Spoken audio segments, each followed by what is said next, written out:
shaped by centuries of British history.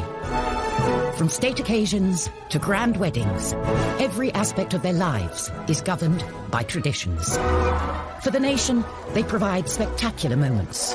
Everything the royals do has symbolism, has significance. We take a look through the royal rulebook from the very beginning. The traditions of birth. We have this tradition of royal women coming out of hospital, having just given birth, carrying the baby, having to look all happy. We examine the traditions of marriage. There was always a sort of belief that the prospective bride had to be a virgin. Diana obviously proved to be the ideal virgin. And those of grand state occasions. My lords and members of the House of Commons. The Queen does not come to the Commons. The last time a monarch came to the Commons was Charles I, and he rode his horse into the Commons and tried to arrest 5 MPs.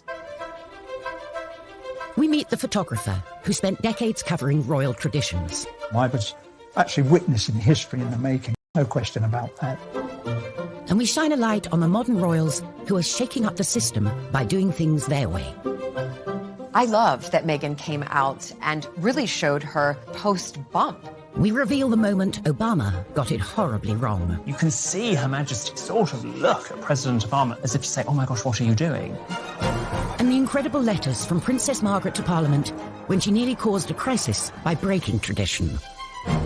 She said, I am particularly anxious that whatever may happen may not cause any embarrassment either to you personally or to the government. She knows everything is hanging on this. These are the secrets of the royal traditions. Royal traditions take centre stage in our nation. Grand ceremonies with thousands of years of history form the very fabric of our society. These royal occasions, rich in pomp and ceremony, set us apart from the rest of the world. The Queen sees tradition, sees ceremony as absolutely vital to maintaining the strength of the monarchy. That, to me, is what makes the royal family the royal family. It is the kind of protocols and traditions that they've had for centuries. When it comes to traditions, royal marriage is steeped in them. But as a result, monarchs can't always marry who they want. Prince Charles met Camilla when he was young and single. He was introduced to her through her flatmate. Camilla had been dating Andrew Parker Bowles, and then they split up in 1971. She then met Prince Charles. Apparently, she said, my great-grandmother was the mistress of your great-great-grandfather, so I think we have something in common. Romance blossomed, but as a royal... That whomever he married, who would be the next Queen of England, had to be a member of the nobility and had to be whiter than white. There was a sort of general belief that the heir to the throne should marry a virgin. The pressure for Prince Charles, and really everybody else before him, was huge. You know, there are all these, ticking of the boxes. Charles's cousin and godmother, Patricia Mountbatten, said Charles never actually asked the Queen for formal permission to marry Camilla, but if he had, I don't think it would have been allowed. Charles, no longer the young bachelor, under growing pressure to find the perfect bride. Enter the blue-blooded teenager, Lady Diana Spencer. She was young, she was from a good background, and it was insinuated that she hadn't had a lot of relationships before. There was pressure on him to get engaged and to get married, because at 33, he really had to produce an heir. He'd only met Diana 12 times before they got engaged, so was it really about love, or was he looking to fulfil his role as prince? Prince Philip did write a couple of notes saying, you've got to make up your mind, yes or no. You can't keep this girl hanging around. At 3 o'clock, Prince Charles and Lady Diana appeared for the first time in public. With the words of his father ringing in his ears, Charles bowed to tradition and quickly moved to close the deal. And I'm amazed that she's been brave enough to take me on. And I suppose in love. Of course. Whatever in love means. Particularly now, through the eyes of the 21st century, we watch that interview and just cringe, because he either didn't love her or he didn't know how to tell her he loved her. In July 1981, the traditional fairy tale wedding played out in front of a global television audience of 750 million.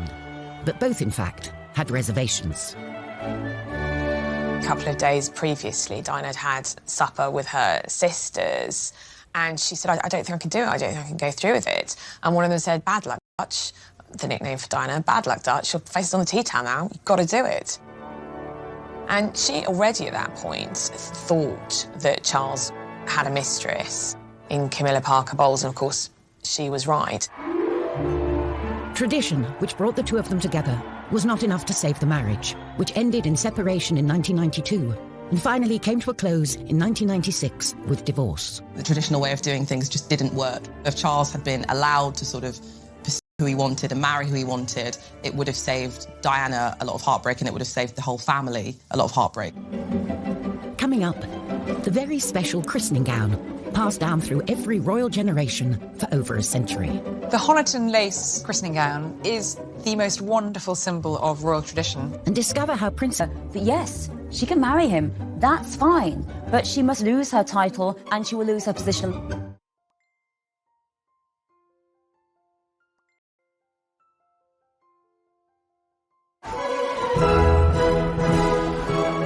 Royal traditions. They don't just make for grand occasions full of pomp and ceremony. For the Queen, they're an important reminder of the link between God and the monarchy. The Queen is head of the Church of England. She's Supreme Governor of the Church of England. She believes in her role, and believes in her role as being one for life. And for any royal, these traditions start from the minute you're born. The proud and now rested father was the first to arrive this morning. One wing of a hospital in West London has become synonymous with royal traditions when it comes to births. Prince George was born at the Lindo Wing, where his father was born and his uncle was born, and so many other royal babies have been born. Kent Gavin covered every Lindo Wing photo call for over 35 years, starting with Prince William. Well, we went down there, anything up to, I think it was about 2 weeks prior, because we weren't exactly sure of the date. Police had to put barriers up, and the roads were sealed off. And we used to chain our step ladders so that they could not be moved. And you wrote your name bit on felt, Kent Gavin, Daily Mirror, or whatever it was. Less than 2 days after arriving here, Prince, Princess and baby Prince emerged to the cheers of the crowd. It was over in minutes, you know, everybody shouting and screaming, but of course it was front page pictures. Kate and William carried on the tradition of the photo call on the steps of the Lindo Wing, whilst paying tribute to the past. We saw some lovely symbols that harked back to Charles and Diana. When Prince Louis was born, she wore that red dress, and quite similar to what Diana chose, coming out with Prince Harry. So there are nods to what has gone before, tradition-wise. The Duchess looked somewhat tired, but very happy in a beautiful red dress and high heels. I mean, we have this tradition now of women, royal women, coming out of hospital, having just given birth, carrying the baby, having to look all happy. Because, of course, previous to this, women had home births. The Queen had all of her 4 children at home, so you wouldn't actually have seen a royal woman, a royal mother, for some time in public.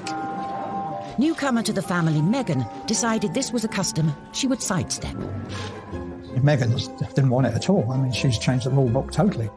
I don't know whether she went and did it because just changing tradition. She didn't want to have that frenzy. Like Meghan, Julie Montagu married into the British aristocracy, and she doesn't see the appeal either. Listen, I've had 4 children. I can't imagine having to give birth and then have hair and makeup done, put on a dress and a paternity. The Sussexes chose a much calmer photo call, with just one photographer in the comfort of Windsor Castle, with a more natural feel. I loved that Meghan came out and really showed her, you know, her post-bump. Your stomach does not go right back in 2 days later. It takes a lot of time. So I think for women all around, it was a breath of fresh air to see her come out and look like that. Perhaps this modern tradition of showing the baby within days of being born can be traced back to a curious incident in the 17th century, during the warming pan scandal. In 1680, there were wild rumours that James II and his wife, Mary of Modena, had not actually had a child. James II was hated because most of the country was Protestant and he was Catholic. His second wife, Mary of Modena, fell pregnant. After not being able to have a child for a long time, suspicion soared. They basically said that Mary of Modena had a fake bump, and she gave birth, apparently, to a son. But immediately everyone said, No, she did not. She gave birth to a stillborn child, or a girl, and instead it was whipped away and a new baby was brought in the warming pan. And this was a huge scandal. No one believed that the baby was real, and as a consequence, James was pushed off his throne, and in came the tradition that every royal birth after that had to be witnessed by a senior member of the government to assent that the baby was truly royal. Thankfully, no such scandal with the more recent royal births. And when it comes to traditions, first on the royal baby to-do list is the christening, where everything down to the gown has a story. So the Honiton lace christening gown is the most wonderful symbol of royal tradition when it comes to royal babies. It was the christening gown that Queen Victoria and Prince Albert had made for their first child, Princess Victoria, for her baptism in 1841. Made of fine lace from Honiton in Devon, it was used as the christening gown for every king, queen and minor royal for 163 years, including our current queen, for her christening in 1926, and Prince Charles in 1948. Here is the first picture of His Royal Highness Prince Charles of Edinburgh, second in the line of succession, just 4 weeks old. Over 30 years later, he carried on the tradition with his own son. Granny was christened in this. Great Granny. And I was. The guy was christened in this. Looks remarkably well displayed. The Victorian gown. Prince Edward and Sophie Countess Wessex's firstborn, Lady Louise, was wearing it. The Queen noticed that it was looking quite fragile, and she commissioned her dresser, Angela Kelly, to make an exact replica of it to be worn by future babies. And since 2004, the gown has been worn by every royal baby, right up till Archie. As well as the gown, a big part of the christening experience is the all-important pictures with the family. Kent Gavin was handpicked by the palace as the only photographer for Prince William's big day in 1982. On arrival at the palace, I was given a list of the running order to which I could expect the photo call to take place. And the first one was Diana and Charles, and the only thing was that William was crying his eyes out. But Diana had the solution to that on and off during the photo call, and that was to put her little finger in his mouth.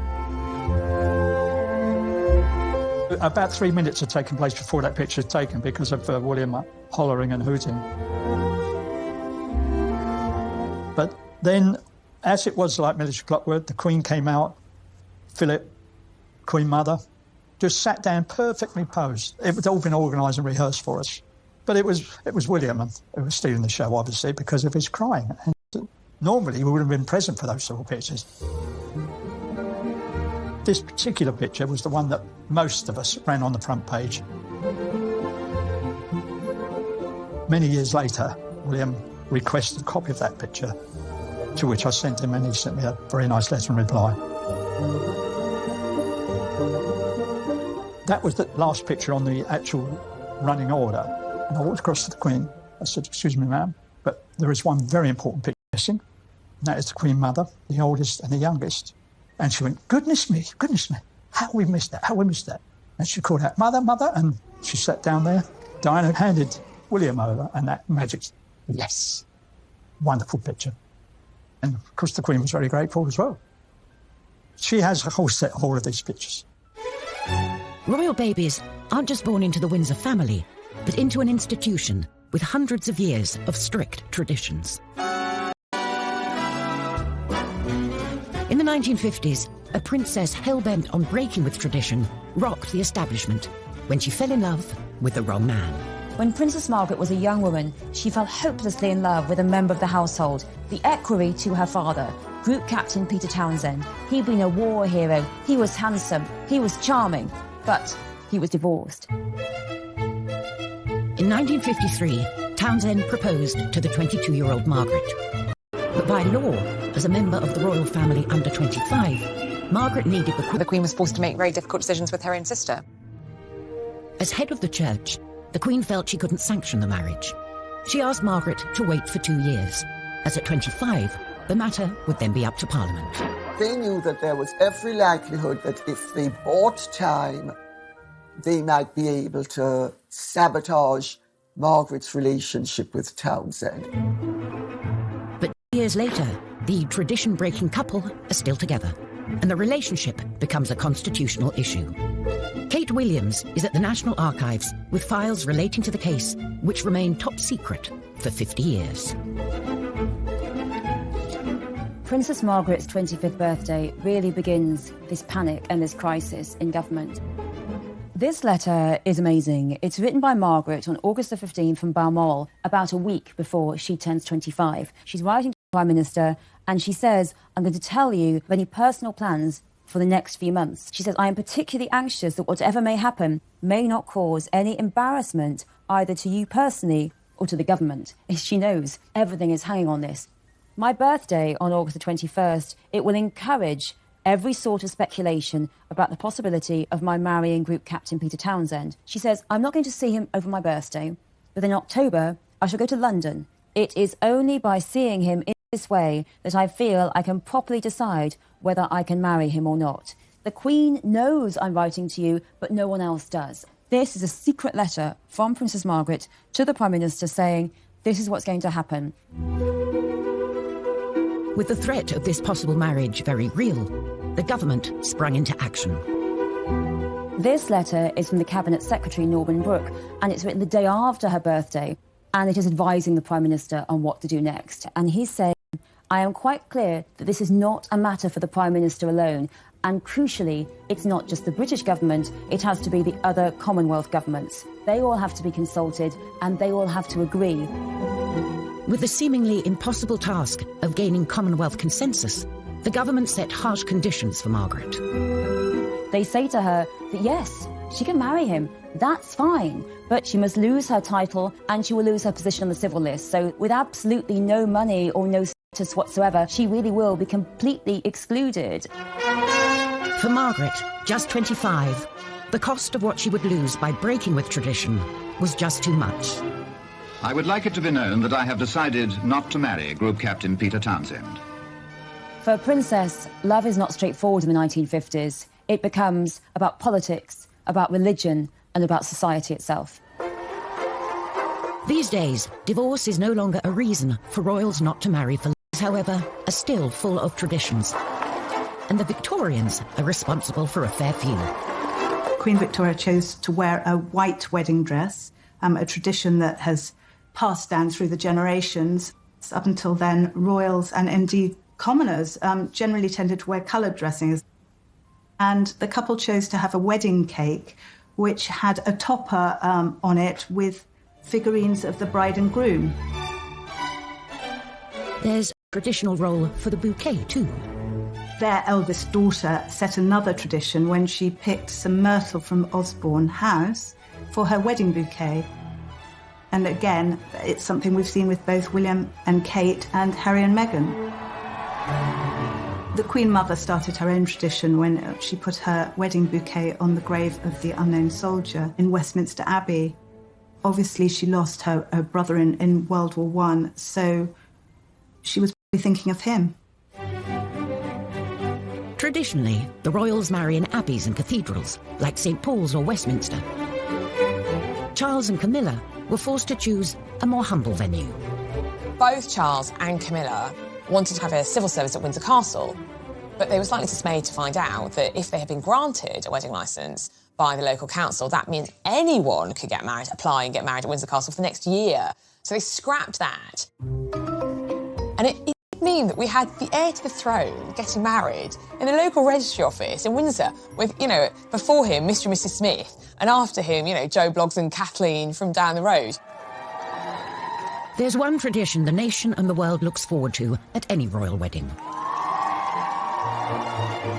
The wedding kiss, of course, is iconic nowadays. So many people will be surprised to know that, in fact, there have only been 3 royal couples who've kissed on the balcony at Buckingham Palace. There was Princess Diana and Prince Charles. They were the ones that really started that tradition. By the time Fergie and Andrew got married, of course, the crowd were waiting for the kiss. And they played up to the crowd and put their hands to their ears. And then the kiss carried on.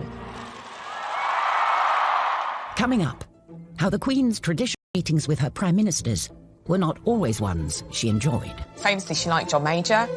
She didn't care for Margaret Thatcher.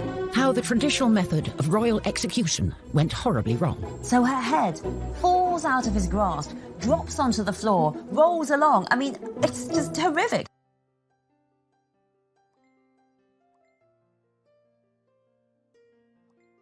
British history.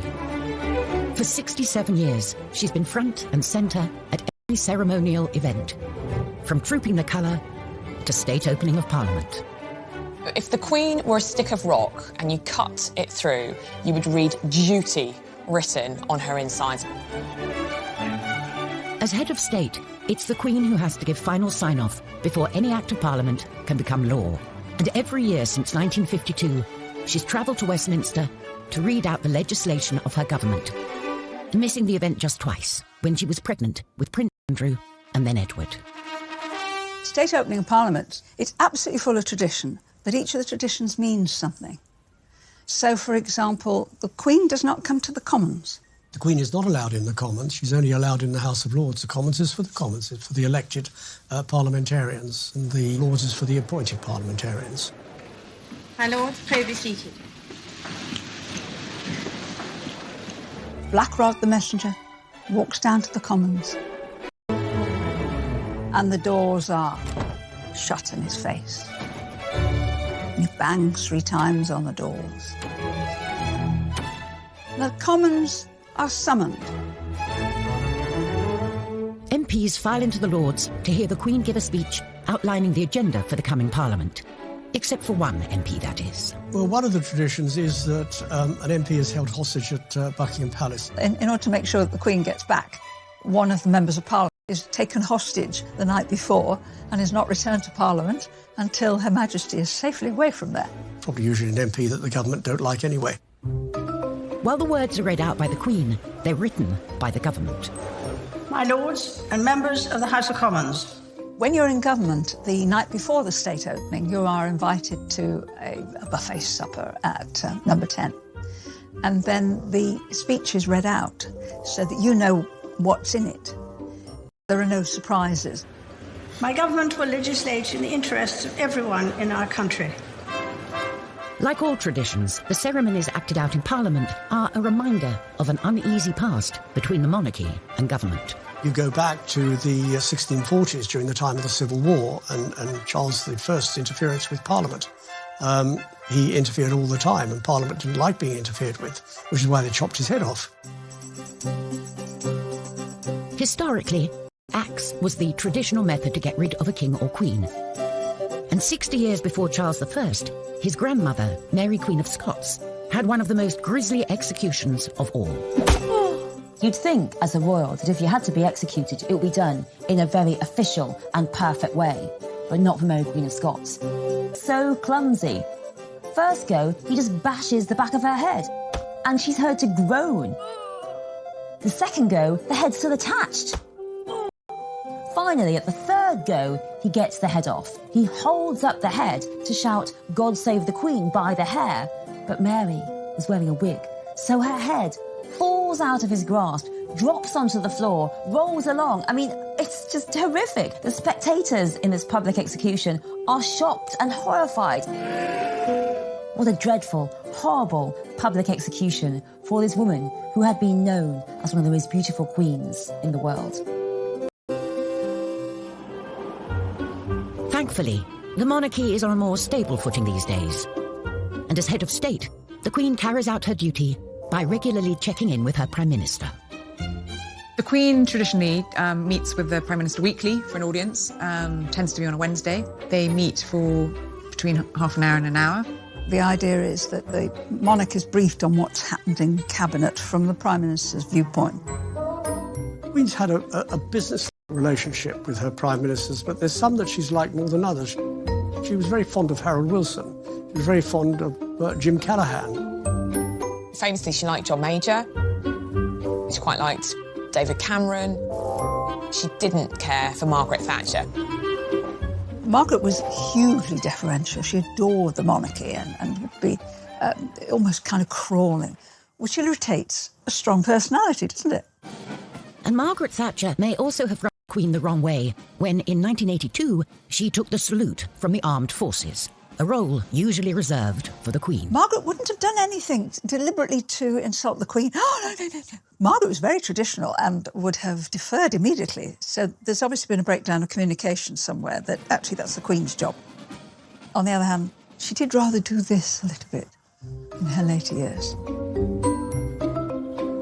While the rest of Parliament is on their summer break, the Queen hosts the Prime Minister in a supposedly relaxing gateway in the Scottish Highlands. Every year, again, another tradition, every Prime Minister is invited to a long weekend at Balmoral where the Queen spends He's wearing a wig, so her head falls out of his grasp, drops onto the floor, rolls along. I mean, it's just horrific. The spectators in this public execution are shocked and horrified.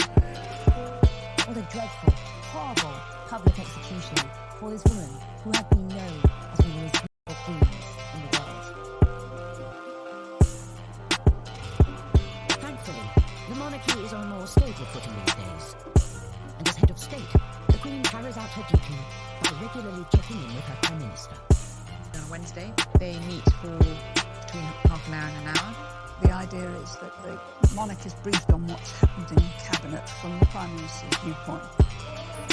The Queen's had a business-like relationship with her Prime Ministers, but there's some that she liked more than others.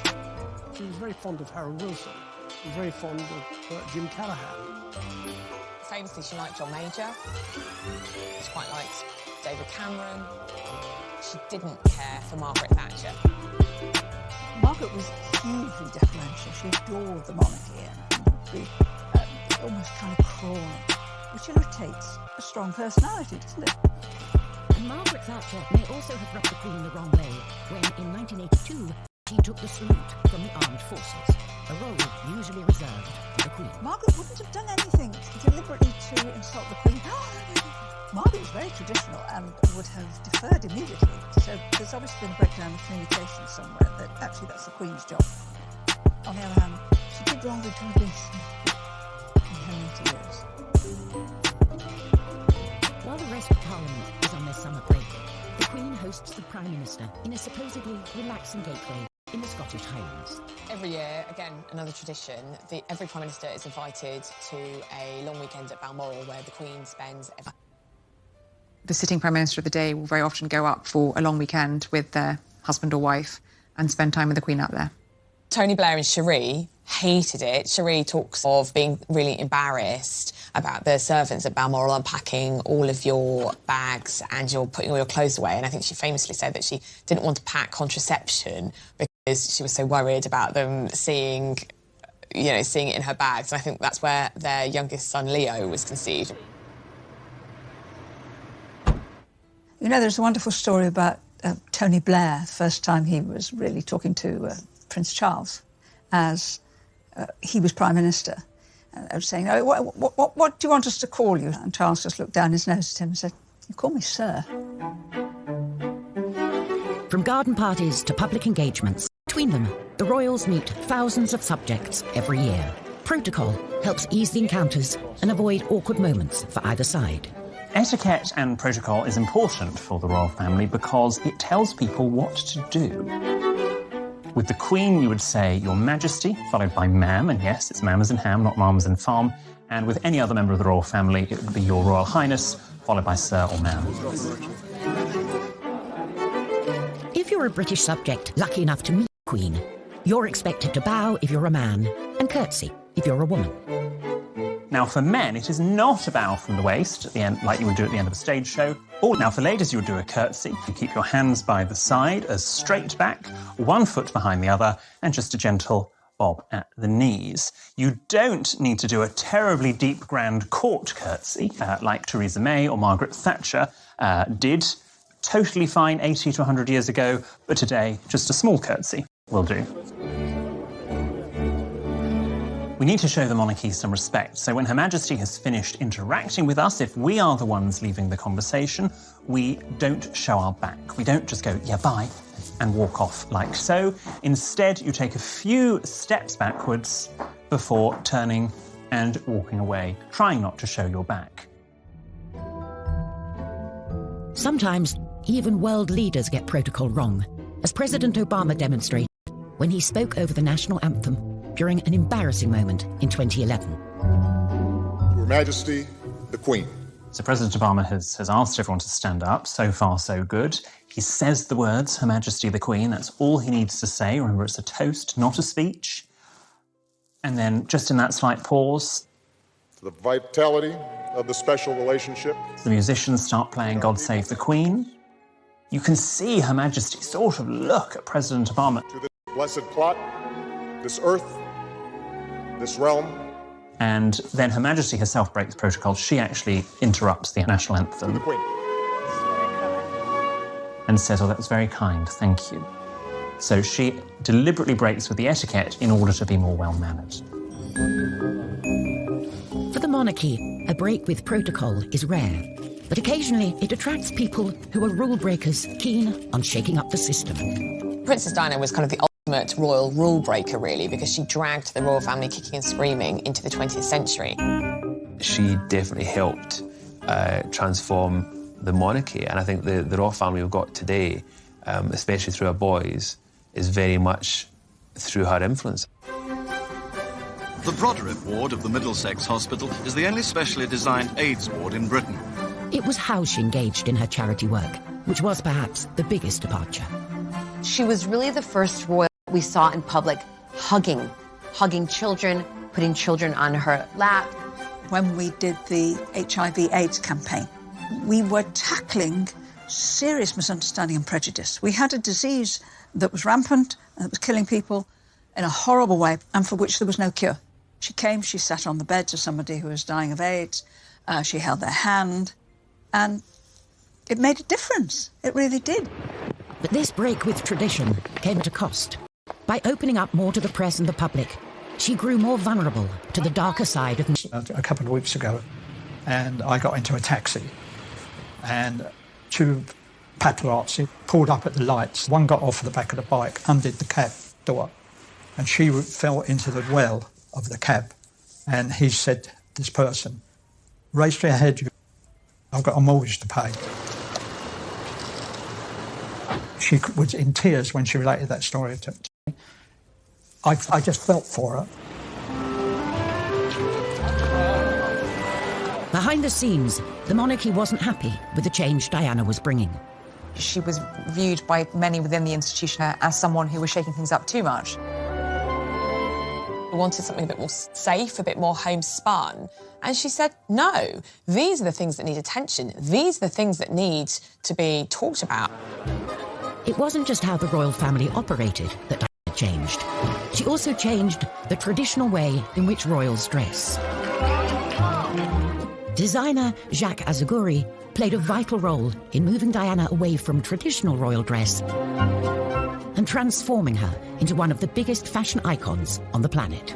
I was always excited to see her step out into my dresses. There was just something about her wearing my dresses, you know, the Princess of Wales. And also the process leading up to her wearing that dress was always so friendly, so comfortable and exciting. This is one of the first times that she kind of went a little bit modern. It was, I'd say, probably about 4 inches above the knee, which for a princess was very, very short. Red was one of her strong favorites. As you notice, it had a little opening down the front. She wanted to actually wear it to there, showing a little bit of midriff. Of course, we didn't allow her to.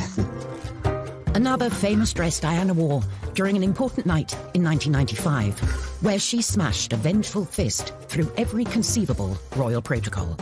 It was the night of the bombshell Panorama interview, in which she made a series of startling claims, including, there were 3 of us in this marriage.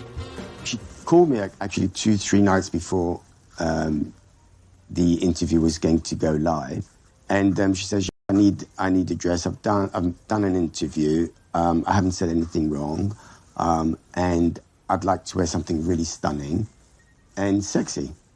And I took 3 black dresses from the shop, because, you know, the royals are not usually able to wear black unless it's for mourning. But of course now she could wear any colour she wanted. We unzipped them out of the bag, and straight away she said, that one.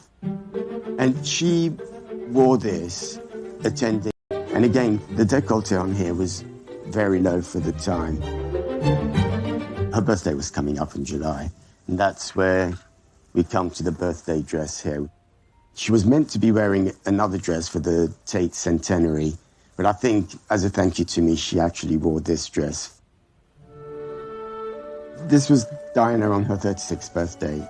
It was really a time of her breaking away from her past, really, the traditions, the royal protocol, and moving on with life as she really wanted to live it. And sadly, that was the last time she was seen in public with, you know, a full evening gown. Dear Jacques, I was quite overcome on opening the parcel. I'm absolutely thrilled to have been given such a beautiful dress for my birthday. Thank you more than I can possibly say for making this day particularly special. Lots of love, Diana. Coming up, Meghan Markle's bumpy introduction to the world of royal traditions. Meghan was criticized for one of the most minor things I've ever heard about, like having a messy bun. And how the royals are kickstarting new traditions fit for the 21st century. When Sussex Royal came about, it racked up over 3 million followers in less than 24 hours, and that broke a Guinness World Record.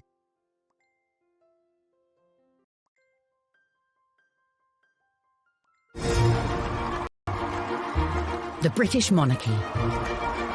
For over half a century, through change and challenge, they've kept alive traditions celebrating our collective past. The Queen has been the absolute constant. She's lived through the swinging 60s, the miners' strike, the social media age, and she's still here. Now it's up to a new generation to bring the monarchy forward.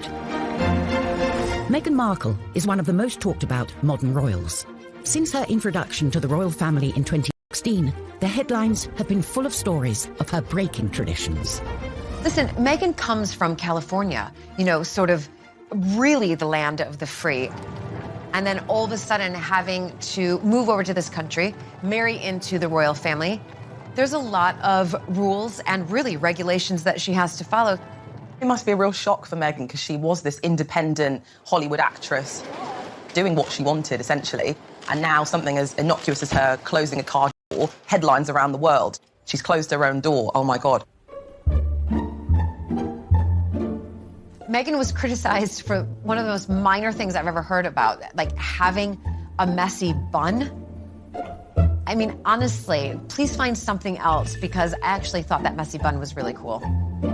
Meghan shouldn't have worn black nail varnish. I mean, honestly, there is no protocol on what colour nail varnish. If anyone's criticising Meghan for not wearing tights, let me tell you something.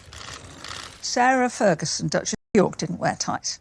I was at an event as minister where she came to do an opening, and she turned up actually looking scruffy, which is a no-no, because the people who are there, they come to see the magic and the style and the grace of royalty.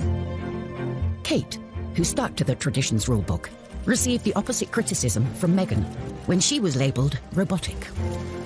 I get to see them privately, the royals, and drinks receptions, and she's actually got a wicked sense of humour. But I don't think Kate feels that she can ever kind of let that show publicly, because that's not really what's expected of her as the wife of a future monarch. The young royals are creating new traditions fit for the 21st century, thanks to the new digital age. The social media development, you know, in the royal family has been a big thing in the last few years. You've seen Instagram accounts. But when Sussex Royal came about, it racked up over 3 million followers in less than 24 hours, and that broke a Guinness World Record. So you can see that there's definitely an appetite for people wanting to know what the royals are up to all the time. And it definitely gives them much more control over the story that they want to tell. For Prince William, being able to take back control is personal. William and Kate rarely allow their children to be seen in public, so their presence here guarantees a media frenzy. I was on a shoot with Prince William. We were talking about how things were regarding his mother. And he said, I can assure you that I will never, ever let happen to my wife or my children to what happened to my mother. Kate has increasingly taken the tradition of royal photography into her own hands. The royals are issuing and controlling their own images. I'm not on about the public events. I'm on about the birthdays or the special event. You get these lovely pictures that Kate issues. It's taking the sting out of the pathos, if you like. As is tradition, the monarchy will one day pass over to Charles. I think Prince Charles, in many ways, will be a very good sorbet monarch. He'll be a lovely palate cleanser between what we have now and what we will have in the future. Charles, I think, sees the future of the British monarchy similarly to some of the European monarchies, which have kind of massively slimmed down. We've seen that in balcony appearances. You know, we've seen just the Queen with Prince Charles and Camilla and his sons and their spouses. And unlike the Queen, whose opinions remain secret, Charles has already expressed his views in public on topics ranging from the environment to architecture. Charles, I know that he is itching to get involved in government politics and itching to get involved in lobbying at that level. I can only urge you to think of your grandchildren as I think of mine, and of those billions of people without a voice. What he will find very hard to do will be to curb his statement of his opinions, or pushing the government to do things. We don't want the royals to take sides. We really don't want the royals to express opinions on things. Whoever is on the throne, and whatever they wish to express, one thing is for certain. These royal traditions, which have been at the very heart of our nation and monarchy, will remain. This is what makes the United Kingdom, this is why we get the number of tourists we do get, because we do have tradition. And our traditions go back historically hundreds of years, and it's important that we maintain them. Royal traditions are like the fulcrum around which the family circulates. Individuals come and go, but the royal traditions are always there. All those great British traditions will remain. That is what makes the royal family the British royal family.